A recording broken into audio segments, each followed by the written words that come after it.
welcome to the next in our series of fireside chats, and I'm joined today by the Reverend Marilyn Obersby, who is our preacher this morning at St Paul's Cathedral here in Sale for what will be Advent Sunday when we get round to it. It's only the last Wednesday of the church year at the moment, but Marilyn broke open the Advent journey for us this morning in a really lovely way, and she is of course the Associate Priest at the Parish of Traralgon. Welcome, Marilyn. Thank you. And we should say welcome back, because you've had quite a few incarnations here at the Cathedral over the stretch, haven't you? And was it kind of nice to be back in that space? It's very lovely to be back in the space, yes. Yeah. I really love the Cathedral Parish, and the people at the Cathedral Parish, and I've always enjoyed my time here. Yeah, well, they certainly remember you fondly, and I think you exercised a few locum ministries. In between three different deans, yes. Yeah, wow. I did 2 locums in between 3 different deans, so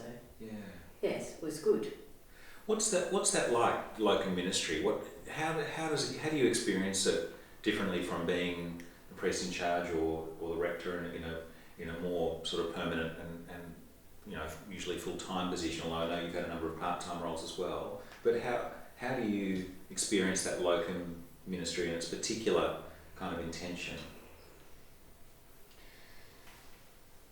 My understanding of being a locum, which I was kind of coached in, I suppose, was that I was to keep things moving as they had been before. Yes. Not to try to change any traditions or bring in any new hymn books or do anything like that, but to nurture the people and to just care for people and be aware of what was happening in the parish in that interim, people that might be falling through the cracks. Yes.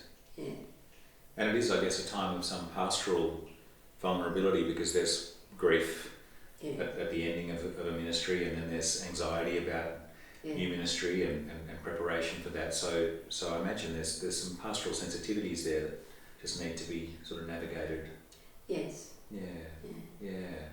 It's an important ministry, I think, and increasingly so. And I know that in the American church, for example, they often will place an intentional locum in for a longer period with a quite specific brief, I guess, depending on the moment the parish is on their journey. And the condition that the parish is in at the time. I mean, yes. If the people are in, if there's been difficulties before a person has left, then there are specific issues that need to be worked through. Yes, healing. During that locum, and some healing perhaps. Yes. Or dealing with people's great grief at the loss of a very beloved pastor or priest. And that needs to be dealt with really sensitively too, and to realise that people are grieving and they're not really sometimes ready for another priest yet to come and take over the parish. There's a timing to all those things. Yeah. So, No, absolutely. And I love speaking of journey that a parish might be on, I love the imagery of journey in your beautiful reflection this morning, Marilyn, and I think especially for the kind of purple seasons, those great seasons of preparation, and those kind of times of very intentional fallow, if you like, spiritual fallow. The image of pilgrimage is so apposite, I think, for our Advent journey, and I love some of the descriptions of your own pilgrimage in Ireland, following the footsteps of St Kevin. Tell us a little bit more about that experience and how, because I believe it was quite a profound moment in your journey, quite a profound spiritual experience for you. Well, with another priest, Caroline Nancaro, we went on a pilgrimage to the UK and to Scotland, ending up on the island of Iona and beginning at Canterbury. Oh, beautiful. And it was very lovely for 5 weeks. And after that was over, I had been researching on the internet, and I discovered a Celtic pilgrimage in Ireland, which was a week, following in the footsteps of the elder race, it was called. And we we stayed all in the same place because the priest's wife ran a bed and breakfast, so you could only have 6 people on the pilgrimage, which was terrific. Yeah. And we were taken to different, really little out of the way sites, because this man had worked for Save the Children for 25 years. Wow. And he went with a worker, actually the woman who wrote Let Us Pray. Ah. He went with a fellow worker to Rwanda after the massacre. Yeah. And it was 2 years after the massacre. And they were taken to a village. And in the village, an old woman, excuse me, took them to the church. And in the church there were 2,000 corpses. And from babies up to old people. And they had all been left as they'd been massacred and left in the church so that no one would ever forget again. And he said to me, I didn't know what to say. I didn't know what to do. And he said, I kept patting her on the shoulder and saying, it will be all right, it'll be all right. And she said to him, no, it will never be all right. And he said he was just put into shock by the whole thing. And they came home on the plane back to Ireland, and by the time they came off the plane, he'd lost the power of speech. Wow. He was unable to speak for 3 years. Goodness me. And he left the job, and they bought the bed and breakfast so that his wife could make blood, so they could have an income. Yes. And after 3 years, he was approached by people in a little church, from a little church called St. Kevin's in Hollywood, in Wicklow, and he was asked if he would keep the grounds, if he would clear up the grounds and do something to, it was a very historic medieval church. And so he started whippersnippering and doing all this thing, and he said he began to heal as he was just there. And the church had really amazing acoustics, and a very famous a cappella Irish choir used to practice there, and they would sing all this beautiful sacred music, and he would be outside doing his cleaning up and listening to them, and it was part of his healing process. Yeah, wow. And then people who came to stay with them gradually at the bed and breakfast said, do you know any places we could go that the tourists don't go, and places that are sacred, holy wells, things like that. And he began to suss them out from local people. So he ended up putting together this pilgrimage, which was, he'd gone to one of the little places, which was a holy well in the middle of a field with a stream running through, and right beside some sort of refinery thing. And he stood at the well on a stone, and the stone moved, and his image broke up. And he stood there, and the stone became still, and his image came back. And he said it was as if I had been remembered, put back together. Wow. And so out of that he began this pilgrimage, and it was very powerful pilgrimage, really powerful. And very troubled people went on this pilgrimage, and priests, nuns, all sorts of people from all over the world. And everyone had a really powerful experience. Yeah. And the poem that I read out in the reflection this morning, he had as part of this thing. And we walked not all of the way of St. Kevin, but different parts of the way of St. Kevin, and we went to different places, and it affected me like nothing else has ever affected me in my life before. And I became friends with them. They came to Australia. I got them to come to Australia, to come to churches and talk. They went to America and spoke to England. And then they came and stayed with us in Australia, and I went back and stayed with them a few times as friends. Yeah, how lovely. And in 2011, I did the pilgrimage just with him again. Wow. But he'd become quite ill. Mm. And a couple of months after I came home, he died. Oh. And the next year, it was in 2010, when I went back the next year and stayed with his wife, she said, "Would you come with me to the well in the field?" Oh. And she had his ashes. Oh. And I read his poems, his poetry and everything as we walked, and she scattered his ashes along the path. Oh, how tender. And into the well, like, well, we were both really in tears by the time we got to the well. But yes, I guess it's been one of the profound spiritual experiences of my journey. So thank you for sharing that, Marilyn, because it's a great testament, I think, to the importance of pilgrimage. I mean, it's frustrating at the moment. Obviously, we can't really make those kinds of pilgrimage journeys, but you know, when the opportunity arises, you know, that account is such a great encouragement, I think, to us and to others who might be watching, to actually take an opportunity like that to have an experience of pilgrimage, a guided pilgrimage, and to really open ourselves to the ways it can shift us, I think, as it clearly, you know, did you. Well, we did in 2008. Caroline and I took another group of people on pilgrimage, and this time we added Ireland, so we went for about 7 weeks, but we added 10 days in Ireland, and a week of it was going with Michael. Beautiful. On the pilgrimage. We took people on the pilgrimage, and there are people in this parish who've been on that pilgrimage, so yes, very special. And dear Caroline, of blessed memory. That's right. Yeah.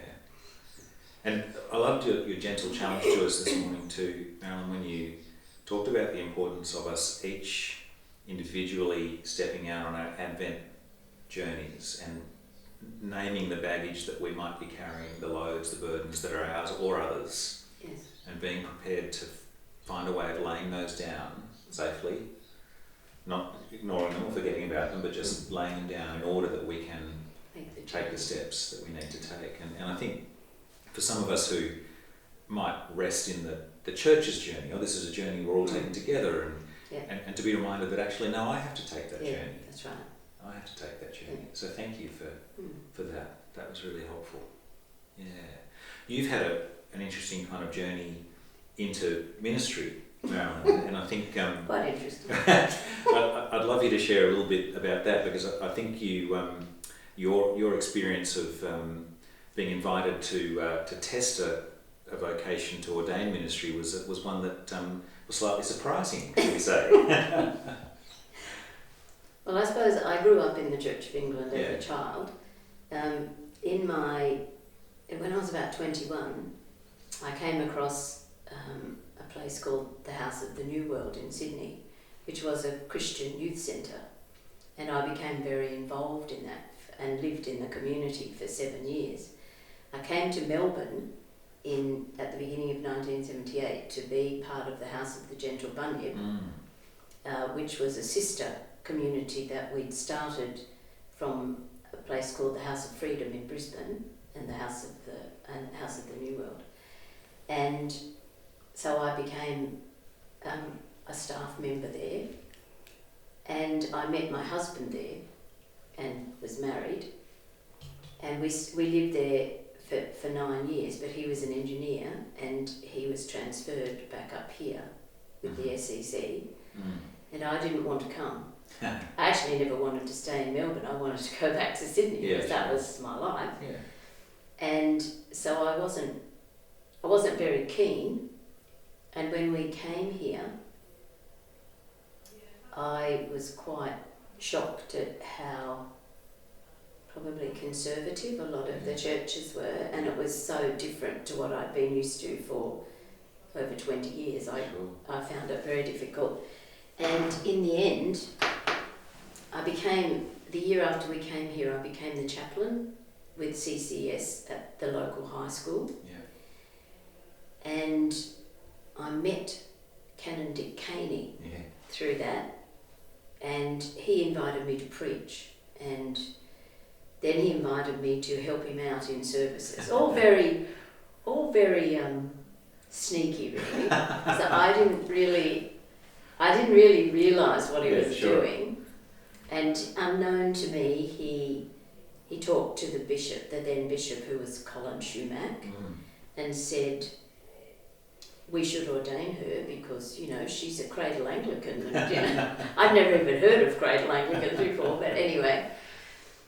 So he invited Colin Shumack to meet me one lunchtime. He said, let's work on the family service for Sunday. And we were sitting in the rectory eating meat pies. And the doorbell rang and he went, oh, look who's here. It's Bishop Colin. I went, oh, hello, Bishop Colin. Having never met him before. Happened to be passing. Just happened to be passing. Well, I was very naive. Anyway, then Dick kept working on me to go to what he called an information day. And I said, well, I'm not really planning to be ordained, so I don't. He said, yes, but you owe it to your roots, don't you? Your Anglican roots, to at least go and see what it might entail. And in the end, he wore me down and I went. And he told me it was an information day, so I went in my jeans and sneakers and a white t-shirt with a yellow sunflower on the front, I remember, and a clipboard to take down the information. And when I walked in to Bishop's Court, I realised I'd been had because there were other candidates with their spouses there, and everyone was in their Sunday best, and all the senior staff were there in their black suits. And I thought, this is not an information day, is it? And obviously, Ina Shumack had been worded up as well. Oh, come in, Marilyn, and you just so welcome. Come and sit here. And we all sat very stiffly in a circle in a big room. And the deaconess, Sheila Payne, was introduced to us, and she had a paper bag. Right. And she said, now I have a paper bag here, and in it are a number of topics. I want you'll all, one by one, choose a topic from the bag and speak on it for 2 minutes without stopping. And she said, Marilyn, you can be first. Oh, great. I thought, oh, that's right. Oh, great. So I put in my hand to the paper bag and I pulled out the topic, and it was retirement. And I said, well, it wasn't really what I was planning to be doing just now, but I managed to speak for 2 minutes about not wanting to be retired and what it might mean, but I'm sure you did, and the good thing you're an English teacher and your grasp of public speaking is wow, what an experience. Well, I can reassure those who are watching that selection conferences are not quite like that anymore, and the process is a little more transparent. But I'm, being very selfish, Marilyn, I'm glad, because it meant that you've been able to give so many years of wonderful service to our diocese in holy orders, and that's been a great blessing to us. So even if you were kind of entrapped into it, it's been a gift to God's people here. So I gave it into God's hands, because I thought, if this is happening and I'm not seeking it actively, then if this is what you want, God, I said, then you open the doors or close the doors, and I'll just do what happens. And that's actually quite seriously, that's a really important point, because the discernment process is always a two-way one. The church has to discern as well as the individual, and you kind of graciously opened yourself up to the discernment that the church apparently had already done in that respect, which is fantastic. Yeah. Marilyn, your ministry now in Traralgon, which is one of the biggest centres in Gippsland, and it's a parish with several what we call out centres, although I don't quite like that word, because they're centres in their own right, aren't they? And I've been there a couple of Sundays going around with you, to some of those beautiful churches at Toongabbie and Glengarry and Traralgon South. Some lovely historical churches amongst those, and quite small but very engaged and lively congregations, people who are very committed to their faith and their ministry. And working with Canon Jeff, that's really been one of your particular sort of portfolios, hasn't it, to provide that continuity of pastoral and liturgical ministry in those places. What's that like? And tell us why you think those smaller centres are so important in the life of a parish and of our diocese. I think they're important because the people from those little communities really identify with their church, with their building and their community, and even though there might not be many people from the community who go to the church itself, to the church services, they all pile in when there's a baptism, they all pile in for weddings, and they all pile in for funerals, and they identify with it and they own it, you know, as theirs. And there are generations of families who've, you know, gone through the rituals in the church and regard themselves as part of it, and they regard the church itself as part of their community. So if that church wasn't there, I think they would be the poorer. They feel they would be the poorer for that.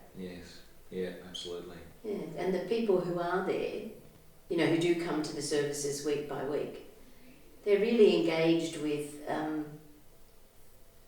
engaging with the community outside and seeing what can they do to bring the church out to the people. And they're engaged in what's best for the, you know, they want to look after their buildings, they make sure everything's, like, they're not just obsessed with the buildings, but they're aware that it's a trust. That's right. So, and conversely, people in the community know of their association with the church and their heart for it. And there's something about just that visibility and physical presence, isn't there? Being there in that place for whoever's there. And if we you know, were to, you know, feel we had to sort of vacate those places and aggregate just to bigger centres, something would be lost geographically, wouldn't it? Just in terms of that capacity to be there. They just wouldn't come.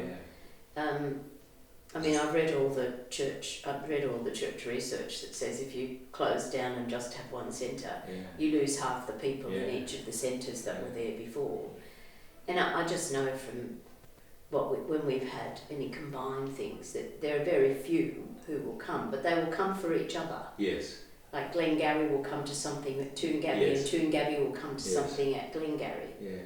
So it's which is lovely. Yes, they do. They support each other as well. And of course, our musician, Mark Woods, is the musician for both places. Very accomplished. Even though he lives in Toongabbie, so he's happy to be at Glengarry as well. And he has stints, of course, at St James as well. So. That's right. That's right. Well, thank you for your commitment to that ministry and for helping us to be in those places and to be, you know, present and to have that continuity of ministry and presence in those places. It's so important, Marilyn, and it's you know, it's an essential part of who we are and what we do. And thank you for launching our Advent journey so beautifully this morning and for alerting us to those crossing places that we might happen upon along the way. And you will happen upon. We will happen upon, because I will take that journey myself. I've been encouraged, and I know lots of others will be too. So, Marilyn, again, it's been lovely to spend this time with you and to have you back at the cathedral. And thank you for your ministry to us here and elsewhere throughout the diocese, both presently and over many years. It's greatly appreciated. 24, there you go. Fantastic. And counting. No, not really, but it is just been 24 in October. So that's wonderful. Well, big celebration next year. Maybe. Well, every blessing for your Advent journey, Marilyn. Thank you. Thank you for joining us today, and we'll look forward to your company next time. Thank you.